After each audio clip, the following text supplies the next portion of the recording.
महाराष्ट्र प्रादेशिक नियोजन नगररचना अधिनियम 1966/26/1 अन्वये धुळे मनपा हद्दीतील नकाणे येथील आरक्षण हटवा. नकाणे लोकप्रतिनिधी नगरसेवकांच्या हरकती. याबाबत अधिक वृत्त असे की आज दिनांक 29 जुलै 2025 रोजी दुपारून 4 वाजता नकाणे येथील लोकप्रतिनिधी नगरसेवक व ग्रामस्थांच्या वतीने आज मार्फत होणाऱ्या आरक्षणावर आक्षेप घेत हरकती नोंदवल्या असून त्या संदर्भात आपली प्रतिक्रिया व्यक्त केली. नकाणे गावाचा हद्दवाढ भाग पूर्वीपार रहिवासी असून अजून देखील खेडेगाव असून आरक्षित आराखडा असलेली संपूर्ण जागा 2018 नंतर मनपा हद्दीमध्ये समाविष्ट करण्यात आली असून त्यापूर्वी संपूर्ण ग्रामपंचायत भागात गावठाण भूमी ही गुरेढोरे शेतीकाम व वास्तव्यासाठी ग्रामपंचायतसह वहिवाट प्रमाणे देण्यात आलेले होते.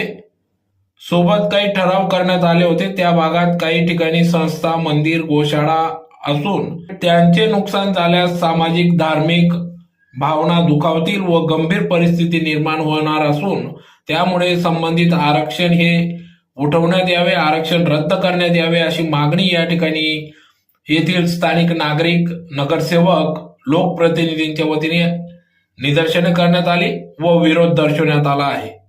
यावेळी या ठिकाणी सामाजिक कार्यकर्ते प्रमोद दादाजी पाटील, श्रीराम जानकी सेवा समितीचे प्रमुख राजीव कृष्ण महाराज, राजेंद्र पाटील, प्रेमराज पाटील, चंद्रशेखर खैरनार, कैलास खैरनार, प्रकाश पाटील, संजय पाटील, किशोर पाटील, पृथ्वीराज पाटील, देवकांत पाटील, जगदीश पाटील, नरेंद्र पाटील, शरद पाटील, महेंद्र पाटील आदी सर्वच पदाधिकारी, ग्रामस्थ, माजी नगरसेवक, स्थानिक नागरिक, देवस्थानांचे प्रमुख या ठिकाणी उपस्थित होते.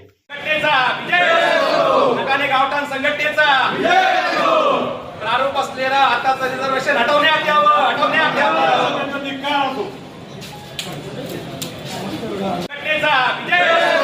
नकाणे गावठाण संघटनेचा प्रारूप असलेला आताचं रिझर्वेशन हटवण्यात यावं. मी राजीव कृष्ण महाराज, नकाणे ग्रामस्थांच्या वतीने या ठिकाणी महाराष्ट्र प्रादेशिक नियोजन नगररचना अधिनियम 1966/26/1 अन्वये धुळे वाढीव हद्द प्रारूप विकास योजनेवर संदर्भात त्यांनी रिझर्वेशन टाकलं होतं महानगरपालिकेच्या नगररचना विभागाच्या माध्यमाने आणि त्यानंतर त्यांनी हरकती मागितल्या. त्या हरकती आम्ही मागच्या सत्रामध्ये देण्यात आल्या. त्यानंतर परत सुनावणीसाठी आजची तारीख नकाणे गावासाठी नियोजित करण्यात आलेली होती व त्या अनुषंगाने समस्त नकाणे ग्रामस्थातल्या